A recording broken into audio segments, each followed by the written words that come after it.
Hi, Goddess of Love here again. Kamusta kayo dyan mga goddess ko?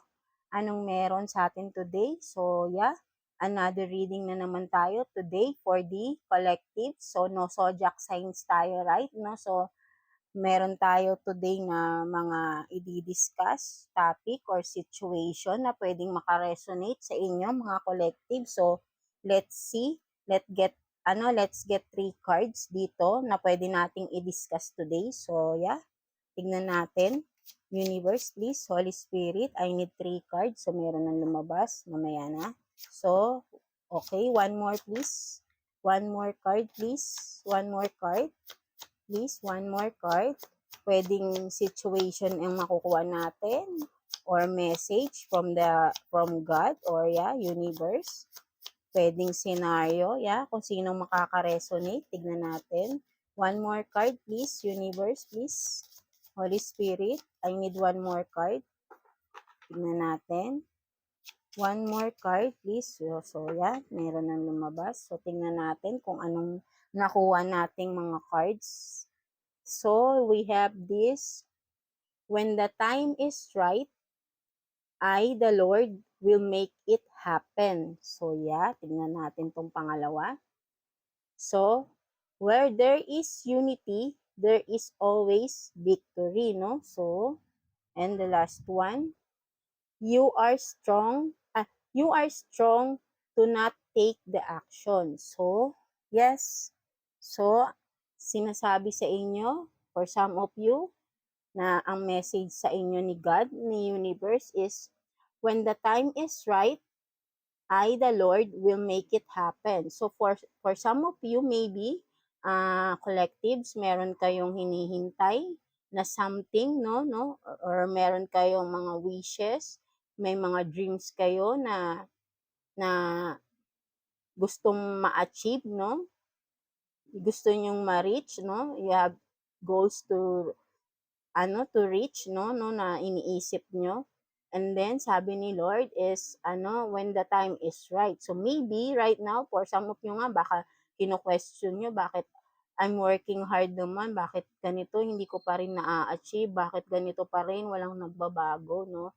So, yeah, maybe, this is not the right time, no? So, sabi ni Lord sa inyo, sabi ni God, ni Universe, this is not the right time, no? Kumbaga, you need to work more pa or maybe nga this is not the right time pa. Baka maybe kapag binigay niya sa inyo to ng ngayon ng mas maaga, hindi nyo maalagaan ng mas maaga. Hindi nyo or I mean hindi nyo mapagtagumpayan, no? So, kumbaga patience is the virtue here, no? So, you need more patience and of course, work hard for it pa rin, no? Huwag tayong magko-question I work hard naman eh. Kung titignan mo is collective, you really work hard ba talaga for pursuing that dreams, that goals of yours? Really?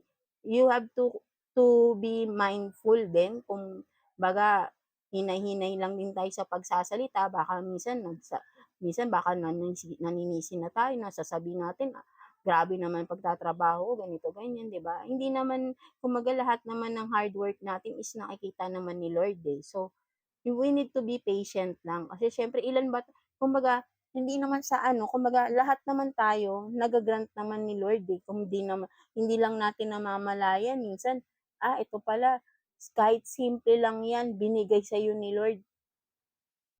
It's a blessing, di ba? Kumbaga, baka nung bata pa tayo, meron na rin tayo, di bang mga hinihiling kay Lord, right? No? So, maybe, nung bata tayo, may mga nakuha na tayo dun sa mga winish natin, di ba? Kasi, from the day na pinanganak tayo hanggang sa lumalaki tayo, kung mahilig tayong magdasal, di ba, nag-wish din tayo, right? No? So, siguro naman, kung ilang taon na tayo ngayon, siguro sa dami naman ng wini-wish natin, wala bang natupad kahit isa doon, right? So, maybe naman, napakarami nang nangyari, napakarami nang ibinigay, ginrant ni Lord for us, di ba, right? So, this is not the right time for you, di ba? So, sabi ni Lord is, kumbaga, it will make the Lord will make it happen in the right time. and now is not the right time, right? No, so collective. So for some of you na nagtatanong bakit hindi pa nangyayari yung gusto niyo mangyari, then this is the answer.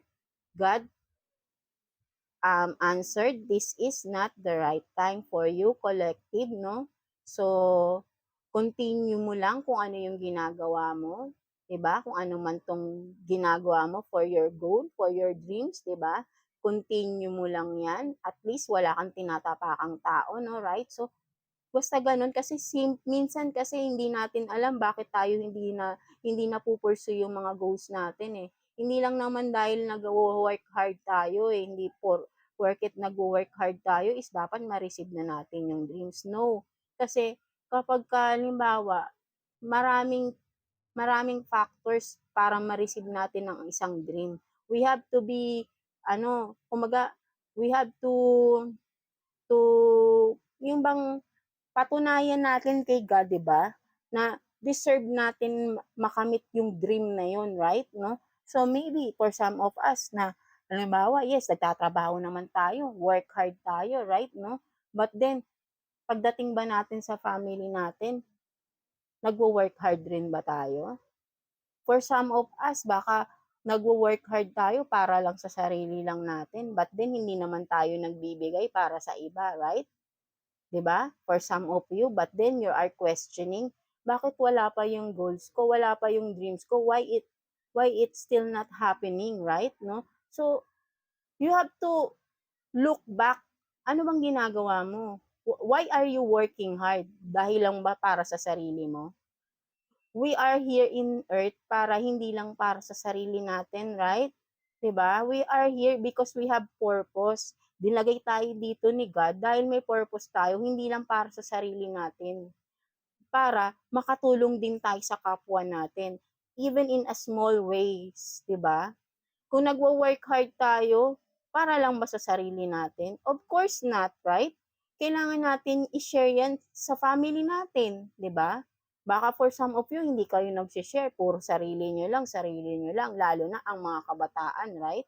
So, dapat, meron kayong, kumbaga, hindi lang pansarili, di ba? Kasi parang pagiging selfish na yun eh.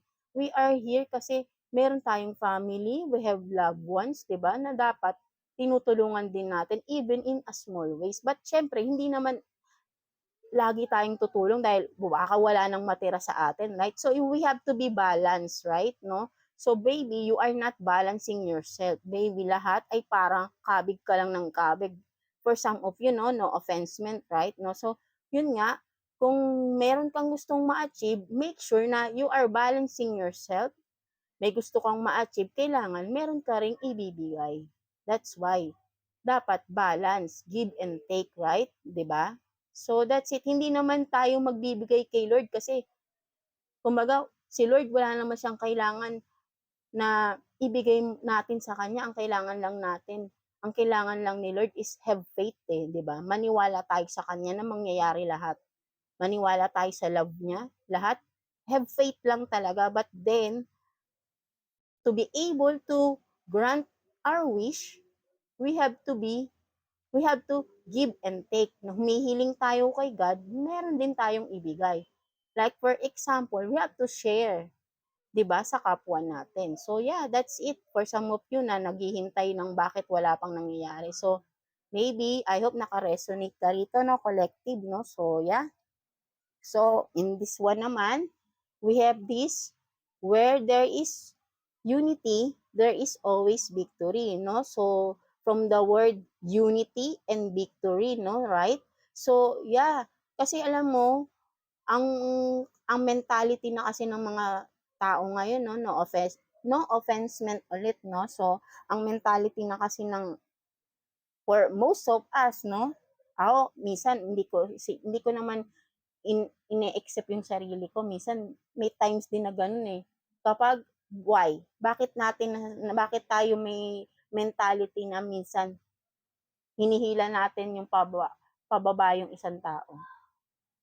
Kasi meron tayong insecurities, envy tayo, envious, right? Meron tayong inggit sa kapwa. And that's not what we have to pain, 'di ba? Kasi paano tayo magkakaroon ng unity?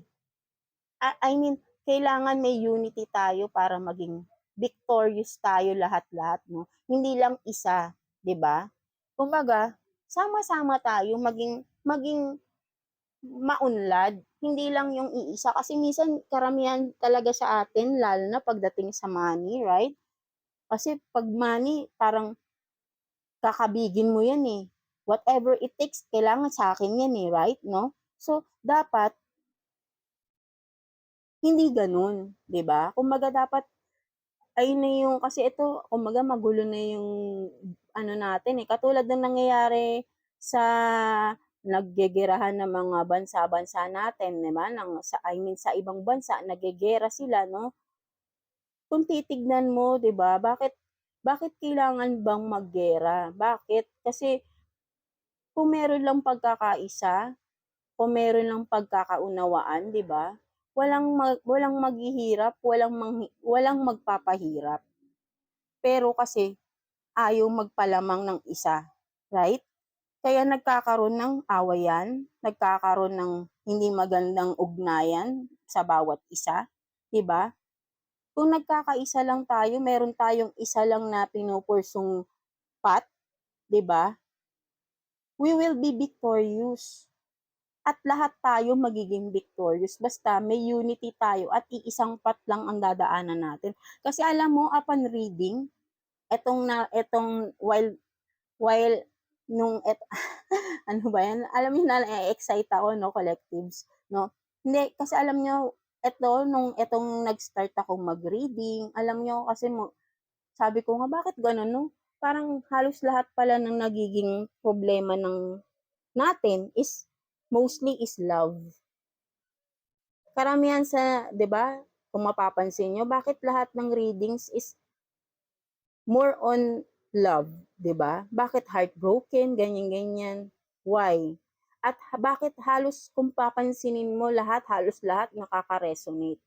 So ayun yung iniisip ko, lagi kong naiisip, sabi ko halos pare-parehas lang pala yung senaryo ng istorya ng buhay natin, no? May similarities talaga. Kumbaga, halos iisa lang yung nagiging reason, iisa lang yung pangyayari, 'di ba? Parang iisa lang yung senaryo na ito most of us is niloko ng ating partner, nabigo tayo sa pag-ibig, dumanas tayo ng mga violence, 'di ba? Right, no? For some of us, kumbaga parang iisa lang nagkakaroon tayo ng problema sa pagmamahal. Bakit? Kasi isa sa atin hindi marunong magmahal, isa sa atin umaabuso, isa sa atin gustong makalamang, 'di ba, right? But then, bakit kaya nagkakagano'n? Bakit? Kasi iba-iba yung pananaw natin sa buhay, hindi tayo pare-parehas. Merong iba from the start, bata pa lang sila, ang alam nila kumita ng pera, ang goal nila is paglaki kumita, gusto ko kumita ako ng pera, ganito, ganyan, ganyan. Kaya yung iba kapag paglaki na is hahanapin yung mayaman para siyempre hindi natin inaano yun, yes, kailangan natin ng money, right, no? But then kung titingnan mo, parang ang nangyayari is kumbaga nanloloko ka lang din ng kapwa mo. You're not choosing love, you're choosing money over love, right? No? So, walang mali doon kasi choice mo yan, you have the free will. Ang point ko is, if we have this one path, if we have this unity, halimbawa, sa isang government, right? Meron tayong sa isang barangay, may isang goal tayo, right? Halimbawa, like sa basura, minsan kung saan-saan tayo nagtatapon kasi walang dumadaan na truck ng basura sa lugar nyo, something like that, 'di ba? So kung saan-saan na kayo nagtatapon, 'di ba? Kumbaga parang napapansin niyo na bakit walang dumadaan na basura, bakit ganito. So kung saan-saan na lang nagtatapon, right? Tapos yung iba magtatapon sa mga ilog, may siguro example lang to, may ilog doon sa tabi ng inyong subdivision. So, yung iba doon magtatapon kasi walang dumadaan ng basura, eh. Pero kung may isa, limbawa, may isang nag-stand up doon, at pumunta sa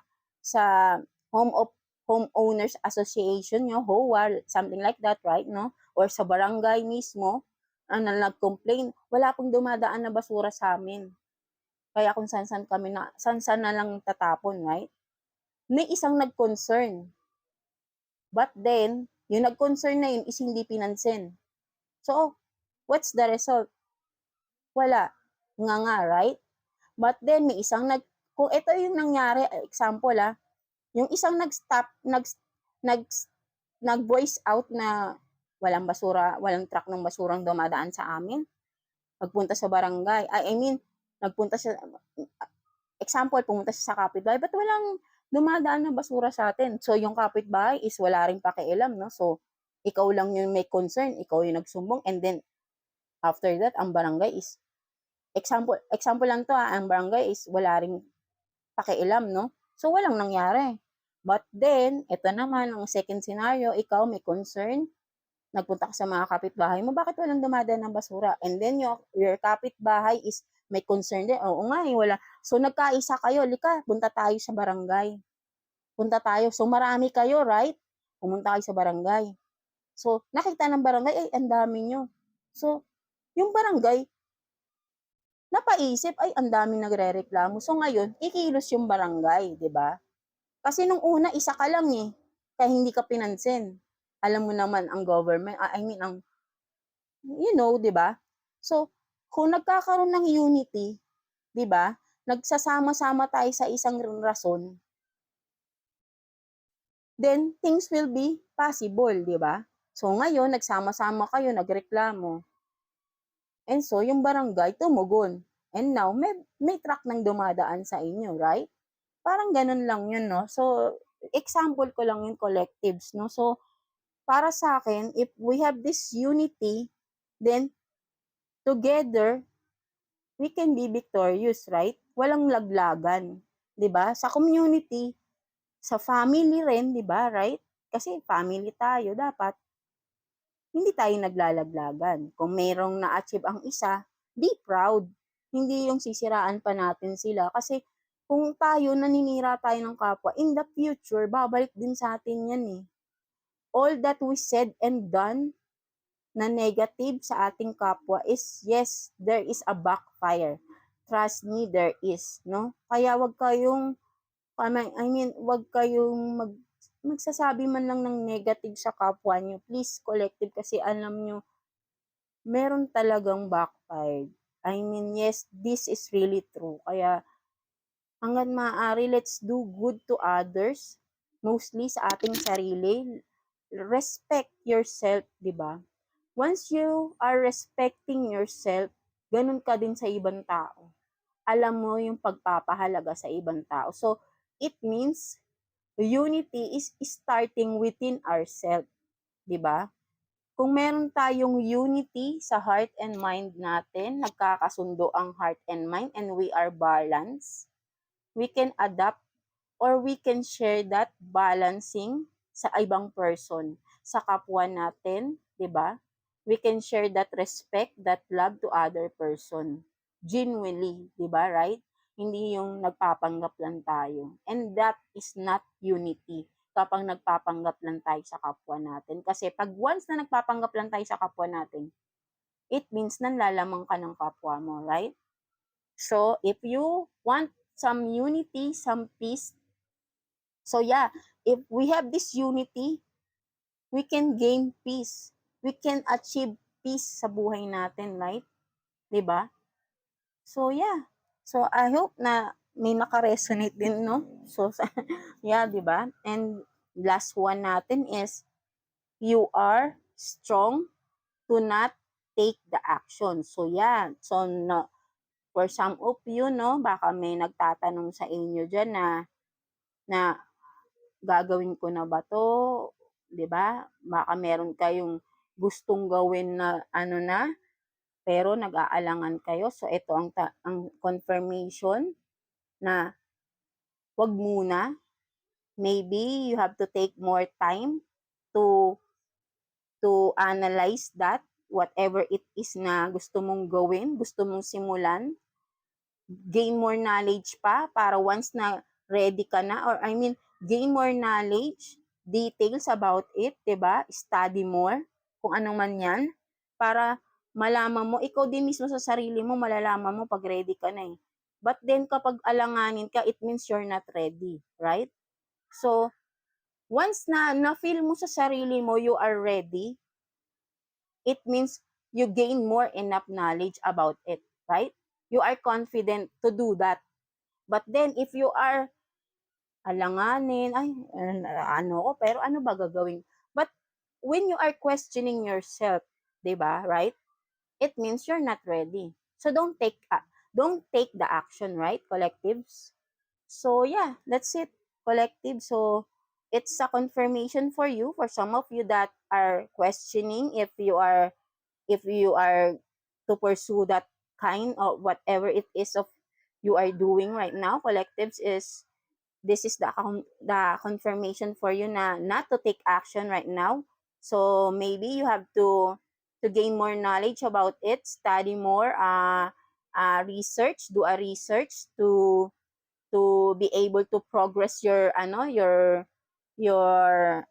mean your yun nga, your knowledge, 'di ba, right? No, maybe you are lacking, you're still lacking of something about the details of it, 'di ba, right? No, so yeah, this is not the time to take the action, maybe in the future pa, right? So you have more time pa to to ano, make it more detailed, make it more to gain more clarity about it, or kumbaga para mas lalong, kumbaga, mas mahasa mo ng mahasa kung ano man ito, 'di ba?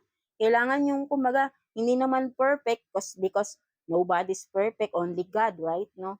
So, yun nga, kumbaga, kailangan yung ready ka na, confident ka na, hindi yung kina-question mo yung sarili mo, right?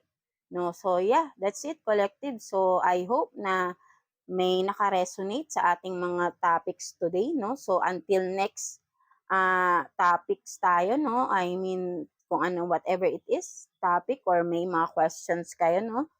Until next reading natin. So yeah, thank you for watching mga collectives natin. So, and yes, please like and subscribe sa ating channel. And yes, I hope to see you again soon sa ating next reading. And yes, collective, thank you for watching, collectives. And God bless you all. Don't lose faith in God, no? That's the most important.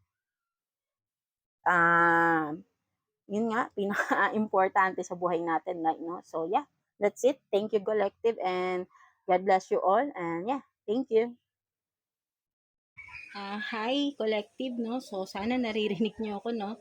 So, yeah, may additional pala akong, I mean, may additional akong message regarding this, no? So, yeah, meron akong na-realize, no? Parang, this is the much better explanation about this.